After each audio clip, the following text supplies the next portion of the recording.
Thank you for tuning into Literary Blend, a publishing podcast. I'm your host, Demi Michelle Schwartz. There's no perfect recipe for chasing a dream in the publishing industry, but I hope the conversations on this show give you the ingredients you need to bake yours into reality. So let's flip the page and get into this chapter of Literary Blend. Hi, friends, welcome back to Literary Blend. Today's chapter is called Writing on a Time Budget. And joining me on the show to talk all about this is Jessica K. Foster. Hi, Jessica. Hi, thank you so much for having me. You're welcome. How are you doing today? I am wonderful. Amazing. I'm very excited to chat with you about this. This is a topic that you suggested. Cannot wait to dive into it. But first, I would love for you to share with the listeners a little about yourself and your journey in publishing. I'm Jessica K. Foster. I live in Michigan with my husband and my two kids and four rescue animals because that's how we are. um, and I am also a middle school language arts teacher for a public school around here. I do have three books that have been published by a small publisher: Andy and the Extroverts, Andy and the Summer of Something, and The Framing Game, which is most recently published this March. And then I'm also agented, and we are pursuing other publications. And so I'm out on submission with another book, with a few more in the pipeline right now. So that's just a little bit about me. Yeah, that's so exciting. So let's dive into our chat about time and finding time to write when we're so busy. So, because you suggested this topic, I wanted to let you kick us off with why this is a topic that you wanted to cover on the show. Sure. I think that a lot of people who are writing is not necessarily, or at least doesn't start as your full time gig, unless you are retired, which congrats if you're retired. Uh, but for a lot of us, we are writing secondarily to whatever our primary income source is. And for a lot of people, they have other commitments that they have made, whether they're working with charitable organizations or they have children, or they're taking care of elderly parents. And so I think sometimes we can fall into this executive dysfunction, where everything seems like it's so much, like writing a book seems so big that it's hard to even know where to start when you do manage to eke out a little bit of time to do that. So I personally have a very full life. And I started writing when my children were infants, when they were very little. And so trying to maximize the time that I did have became essential if I wanted to ever break into this business. And so I'm pretty passionate about figuring out how to maximize your efforts. Yeah, exactly. I love all of that. I think something that I try to keep in mind is that writing is something I see as a job, even though I'm not really getting paid for it yet. I don't have a major deal yet, and I'm not at the stage where it is a full-time job for me to just like write all the time. But I still treat it like a job because that's what I'm committed to. And I think if you see it more as like a hobby and just something you want to do for fun whenever you have the space or whenever you feel like it, that's a mindset that's going to pose some challenges because you're not going to approach it with the level of attention that I feel like you need to in order for yourself to make it as a career. Yeah, I think, persistence is probably 80% of publishing, especially if you're looking to be traditionally and even actually self published too, because self publishers are jack of all trades. Yeah, absolutely. So the first thing I wanted to dig into is this idea of the difference between finding time and making time. And I think this is a very important distinction when we're talking about working writing time into our schedules. So, what do you have to share on this difference between finding time and making time? Yeah. So I think, sketching out what your priorities really are in every day that you have, is really important. So I like to think of writing, and I know this is probably, I don't know if this is a hot take or not, but I like to think of writing kind of like working out. There's never any time to work out. right? There are so many things that have to be done. But if you make an appointment with yourself to take 30 minutes a day to go on a walk or do whatever, then it drastically helps your mental health. And I think of writing as the same thing for myself, because writing for me does create a space of mental health and organization, and it clears my mind and also makes me feel happy because I'm creating something. So making sure that, okay, well, if I'm spending 30 minutes on my body, then I can definitely spend 30 minutes making my brain settle and making sure that I am, just going towards some goals, right? In my writing. So um, I think sometimes, life will get in the way, right? Like if you have an emergency or you're on a vacation and, internet's spotty and you were supposed to do a certain thing, well, it happens. But I think consistency is, coming to the table every day with the intention to write and making sure that you know exactly what time it is that you plan to sit down to do that, and that the people around you are supportive of that and allow you to take that time. And I think that it is possible in your life. Even if, and the way I started was when my kids went to bed. I said to myself, I'm probably going to be exhausted when my kids go to bed, when they were a toddler and, a 9-month old. But I'm going to only promise myself 20 minutes on my writing career, or 30 minutes. And a lot of times you start there, and just like with working out, you get stuck into it a little bit, and you end up spending more time on it because it's genuinely fun and you feel like you're making progress. Oh my gosh, that is absolutely perfect. I've never heard anybody compare writing to working out before, but that makes total sense and I completely relate. And I too have gotten to the place where I don't wait for the inspiration. The space that I have time to write is when I do it. And there are times where I just don't feel like it. Like I would rather sit down and continue my rewatch of Pretty Little Liars, or like read a book or like something, but I have in my head that this is the time that I have to write, so I have to do it. Sit my butt in the chair and put my hands on the keyboard. And most of the time, once I start, like you said, like you have that goal for yourself, like just 20 minutes or just a half hour.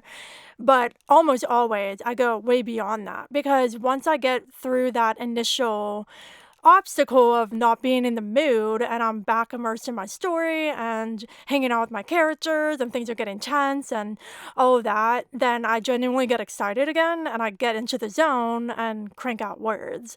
And so I think that breaking through the block of I don't feel like it, I'm not in the mood, once you get over that threshold, the inspiration, for me at least, starts to flow again.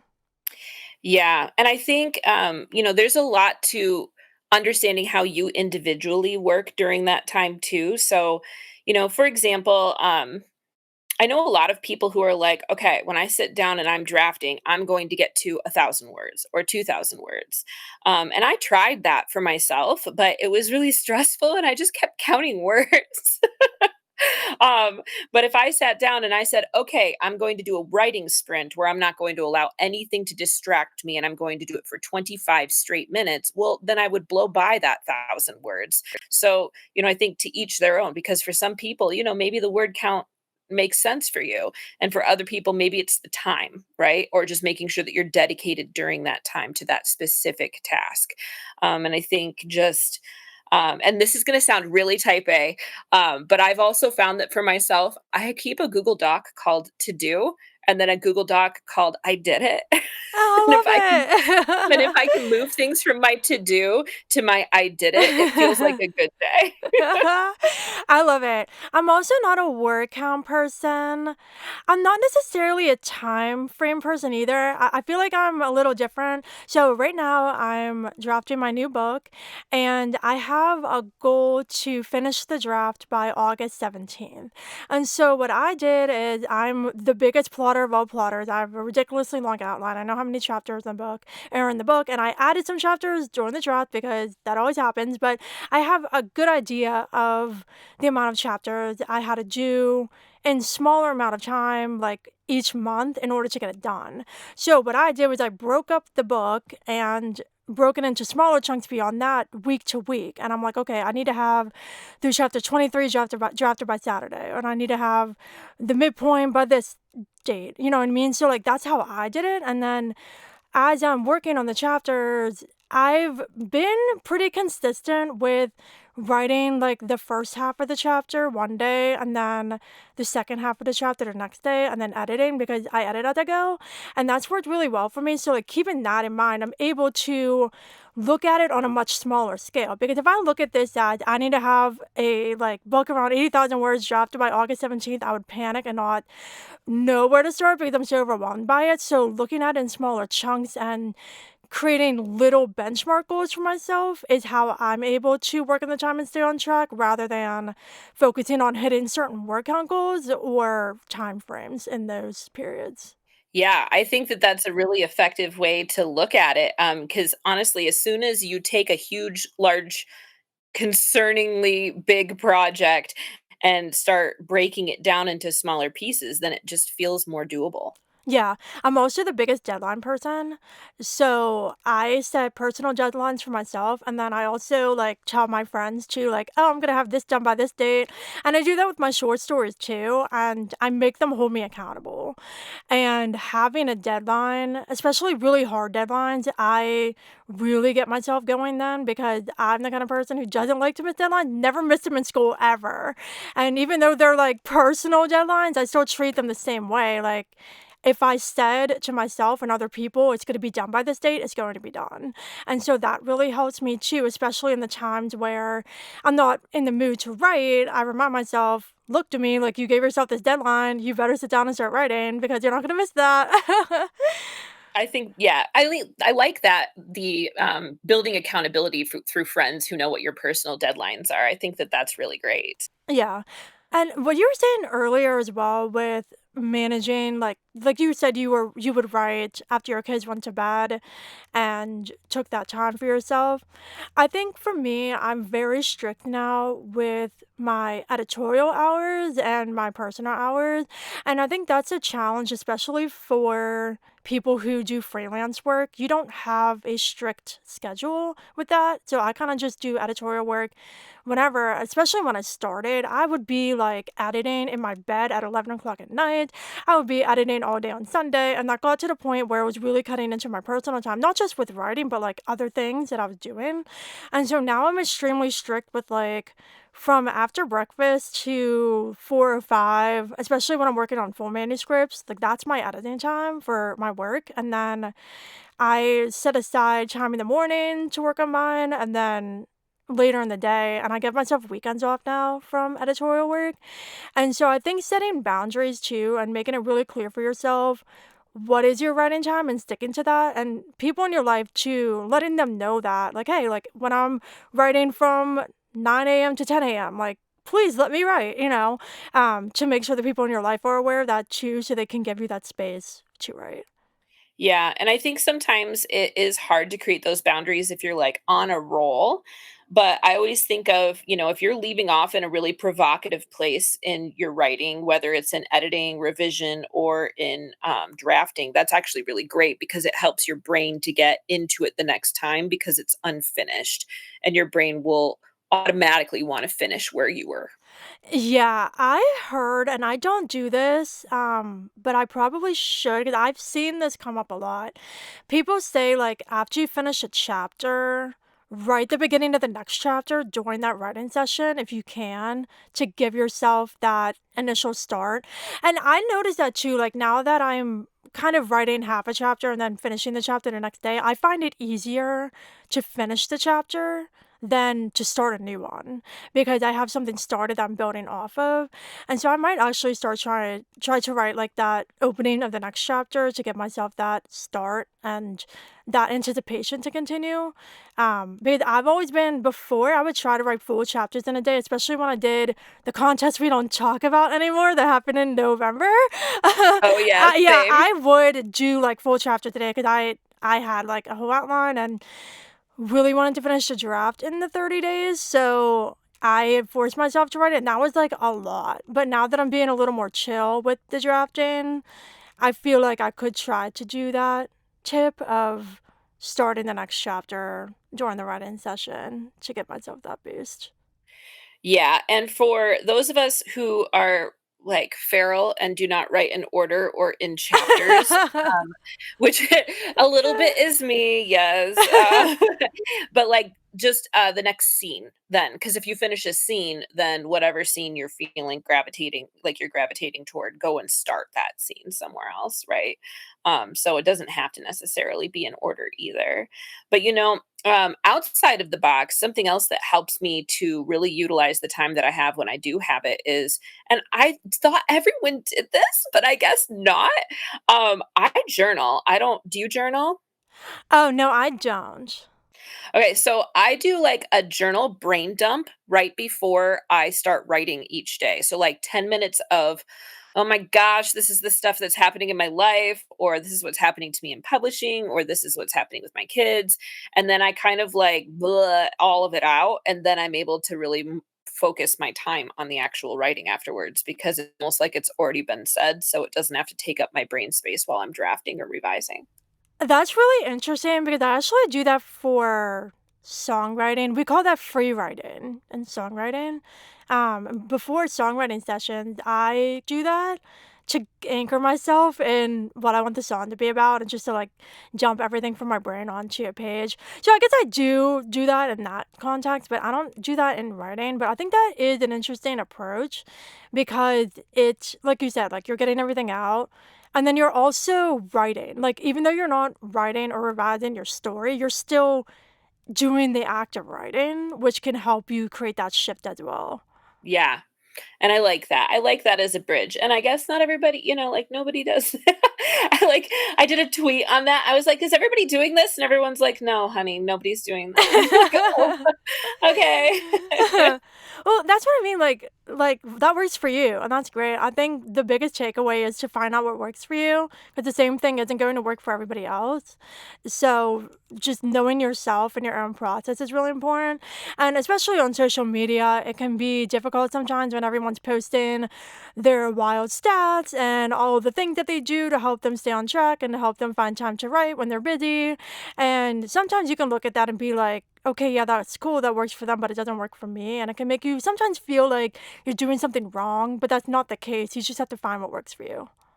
Yeah, and I will say that being on social media right prior to writing is it kills my writing. To be perfectly honest, like I have a rule for myself in the summers because I'm a teacher, so I'm not working in the summers. I'm just watching my kiddos, and ferrying them to their various things. So in the summer, for me, my writing time is in the morning, but I don't touch social media until afterwards because I think there's like you'll get stuck doom scrolling or you're comparing yourself to other people who are announcing deals. I find that if I am jumping on social media that day, that if I do it after I've written, I already feel accomplished. And it's a lot easier to clap for other people and raise other people up if I already feel like I've done something productive in that day. And that might just be me, but I think social media is a time suck.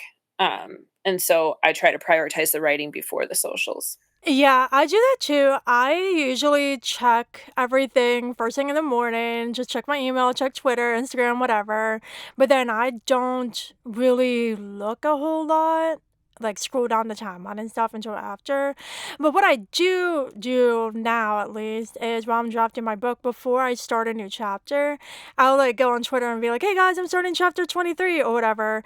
And I do that because, again, with the accountability, like I literally put that out there. So believe me, I'm doing it right now. And so that helps me as well with, documenting what I'm doing publicly to keep myself accountable. Because if I'm just in my head, like, oh, I'm going to do chapter 23, I'm going to do chapter 23, and I keep pushing it off and procrastinating, if I put that out there, that helps me to get into the headspace of doing it. And the other thing I wanted to mention about the space for your writing and finding that time and making that time is sometimes it's not even the actual writing. Sometimes it's editing or plotting or simply thinking of your book. I think that sometimes we can see other things that are necessary for the writing process as inferior to the actual writing when they're all necessary. So if you are trying to work out a plot hole in the next chapter you're going to write, and you only have about 30 minutes between two things that you're doing, sitting down and just allowing yourself to sit in silence and think about that plot hole is progress. So if you're working on your book in any way, it's progress, whether that's thinking about something in your story or actually writing. Of course, writing is the most important thing, but the other things are necessary for you to make that progression. Yeah, and I would also actually add to that is a lot of writing in the writing community can be reciprocal too. So I employ, well, not employ, but I trade alpha reads with other people and beta reads with other people. And so if my time that I have put aside for the day is spent beta reading for somebody else, I still think that that is helpful because they're beta reading for me, when I'm ready. And that is essential to my process too. So I feel like all of it really furthers your writing, even if you're helping others with theirs. Yeah, and reading like friends' books or just reading published books too, that is one of the best ways to improve your own craft because you're absorbing other things, techniques, you're being very aware of the story structure and the language and stuff. And so, in any way you're immersing yourself into stories, that's going to help you as an author. Yeah, I would agree with that. That just gives me an excuse to binge watch and then read off campus, right? Oh, it's so funny. It's so funny. So, just to start winding down on our chat, what are some final pieces of advice you have for authors listening who are struggling to make time for their writing? I would say protect the time you have and make it an appointment with yourself. And then, in order to optimize the time that you are actually like in, I would stay entirely off of your phone.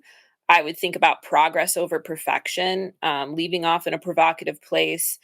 Um, for me personally, encouraging your kids to also have hobbies so that they let you have yours eventually.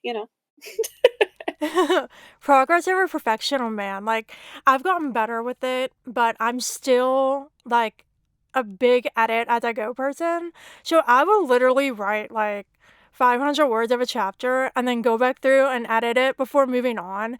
But I know like some people are like, you don't do stuff like that. Like, why you do it? But like that's how I have to do it because my brain, if there are inconsistencies in the story or I know a section of the chapter is messy, my brain fixates on that instead of focusing on what comes next. And in a way, I am taking care of the drafting and first revision at the same time because I'm editing as I go. And so when my first draft is done, it's a very polished first draft. I don't even do like a full round of edits before I send it to my friend who's an editor or beta readers. I'll just do a read through for line edits because I already know the story is consistent and I fix things I wanted to fix because I was doing it as I go or as I went. And for me, like if I left all the plot holes and inconsistencies, I don't know how I would approach that. Like my brain would just not be able to do it. So shout out to everybody who drafts without going back and fixing stuff because that couldn't be me. Yeah, definitely to each their own. I mean, I think if you are racing through it in writing sprints, then you will have a lot of revision to do. And if you're editing as you go, you might not have as much revision. But I think at the end of the day, they probably take about the same amount of Yeah, time because exactly. Yeah, you're yeah, writing sprinting or not going back to revise. yeah. But everybody's brains work differently, which is why I just love reading books so much because you get to see all of these different perspectives and these different ways that people have come at the same art, and I just think that's the coolest thing ever. Yeah, it definitely is. Well, this is the end of our main chat, but it's time for your plot twist. Are you ready? I'm ready. Okay, cool. So, speaking of time, what I'm going to do is give you three beats, story beats, and I want you to pair each of them with a time of day. You can do general, like dawn, midnight, stuff like that, or you can choose a very specific time, like 2 o'clock. Are you ready for your three beats? I am ready. All right, your three B's are the inciting incident, break into Act Two, and all is lost. Mm. Inciting incident is like a 7 a.m. Yeah. Like, we're already I mean, a 7 a.m. to a teacher, right? Yeah, Because I'm a morning person and I'm up at 6. So like I'm already up, I've already got my, like my caffeine, I'm going. But like 7 is like when stuff starts to happen in my day. So that's there you go, good. inciting incident. Break into act 2, like a 1 p.m. That's I good. don't know that I have a whole lot of qualifier for that, but 1 p.m. feels right. Fist Uh, vibes. all is lost. 8 p.m. because it's when my children start to fall apart. That's so And funny. we'll resolve that by the end of the day. Just like in a plot. So there you go. That's hilarious. You gotta make like a graphic with a clock on it and have like arrows pointing to the chimes with the different beats. That'd be really funny. Yeah. Oh man, well that was so fun. Thank you so much for joining me for this conversation. It's such a fun plot twist. Before we go, please share with everybody where they can connect with you online. Yeah, so connect with me on jessicakfoster.com. And I have basically every social. So if you just look up Jessica K. Foster author, you'll find me on pretty much every other platform. Amazing. Well, thank you so much for joining me. Thank you so much for having me. You're welcome. And listeners, that's a wrap on this chat with Jessica, all about writing on a time budget. If you enjoyed our conversation, please consider leaving Literary Blend a review and giving it 5 stars to help others just like you discover it. Also, if you have friends in publishing you think would enjoy the show too, please pass it along to them. Thanks for listening, and until we flip to the next chapter, happy reading and writing.